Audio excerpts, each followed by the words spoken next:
할렐루야. 사랑하는 대강의 가족 여러분, 오늘 하루도 하나님의 말씀과 동행하는 삶이 되길 소망합니다.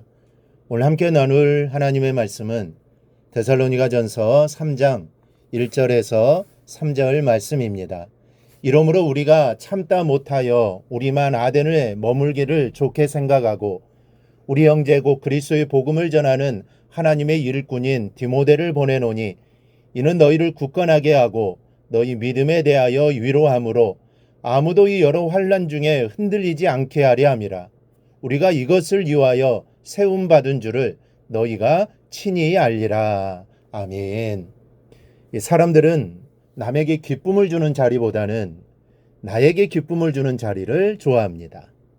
다른 사람을 위로하는 자리보다는 내가 위로받는 자리에 있기를 원하고, 함께 우는 자리보다는 함께 웃는 자리에 가려고 합니다. 그리고 일하는 자리보다는 즐기는 자리에 마음을 둡니다. 그러나 솔로몬은 이 전도서에서 이렇게 이야기합니다. 초상집에 가는 것이 잔치집에 가는 것보다 나으니 모든 사람의 끝이 이와 같이 됨이라.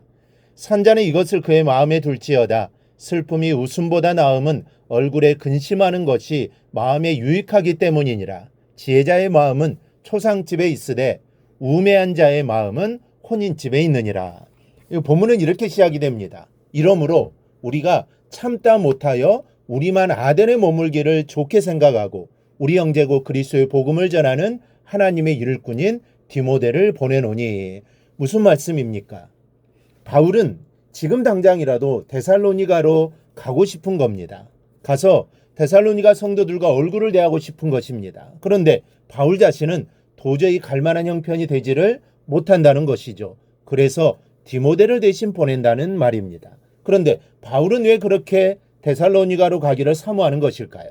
그 이하의 말씀을 살피면 해답이 나옵니다. 이는 너희를 굳건하게 하고 너희 믿음에 대하여 위로함으로 아무도 이 여러 환난 중에 흔들리지 않게 하려 함이라. 우리가 이것을 위하여 세움받은 줄을 너희가 친히 알리라.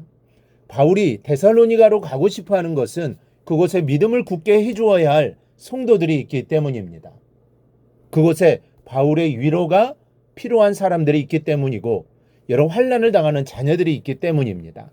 위로를 받고 싶어 데살로니가로 가고 싶어하는 것이 아니라 위로를 주고 싶어 가기를 원하는 겁니다. 그리고 기쁨이 있어서 즐거움이 있어서 데살로니가 성도들을 만나고 싶어하는 것이 아닙니다.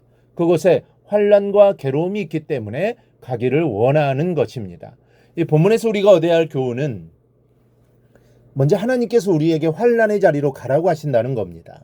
이 3절입니다. 아무도 이 여러 환난 중에 흔들리지 않게 하려 함이라. 우리가 이것을 위하여 세움받은 줄을 너희가 친히 알리라.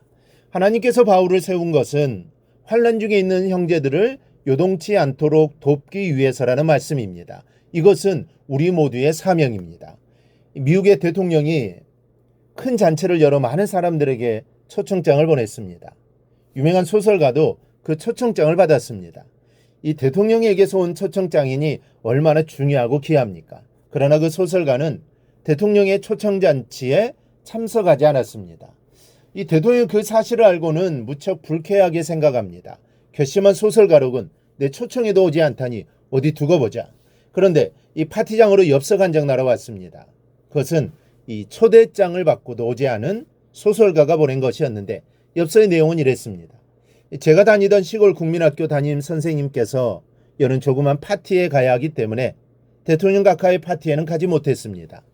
선생님의 초청장이 먼저 왔거든요. 그리고 대통령 각하의 파티에는 제가 아니더라도 이름 있는 많은 사람들이 와서 축하해 주겠지만 저희 담임 선생님의 파티는 그렇지가 않을 것입니다. 제가 가지 않으면 선생님은 무척이나 섭섭해 하실 것입니다.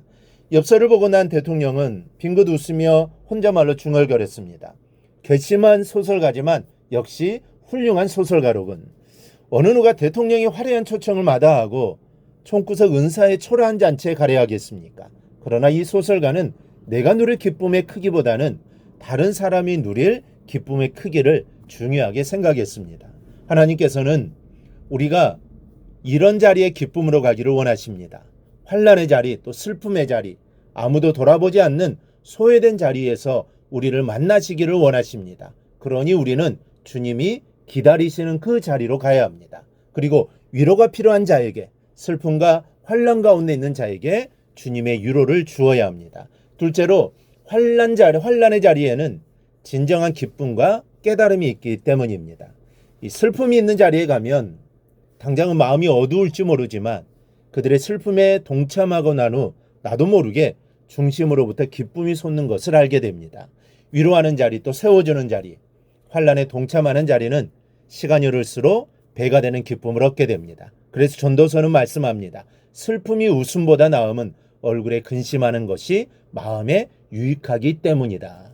위로하는 자리, 세워주는 자리, 환난에 동참하는 자리가 오히려 유익하다는 것입니다. 그리고 그러한 자리에서 우리는 우리의 참모습을 발견하게 됩니다. 초상집에 가면 내 인생의 결국이 보입니다. 잘 나가다가 실패한 형제에게 가보면 내가 중요하게 생각하는 것들이 아무것도 아닌 것을 알게 됩니다.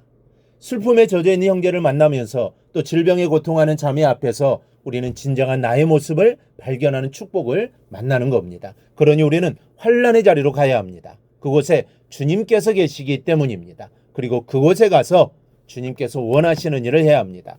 그러면 돈으로 가치를 매길 수 없는 놀라운 은혜를 힘입게 될 것입니다. 우리 모두 환난의 자리에 가기를 기뻐하는 성도들이 되기를 바랍니다. 그곳에 주님이 계시고 그곳에 우리의 위로가 필요한 성도가 있습니다. 우리 모두 그곳으로 달려가 주님의 위로를 전하며 주님의 뜻을 실천하는 삶을 살아가기를 주님의 이름으로 축원합니다.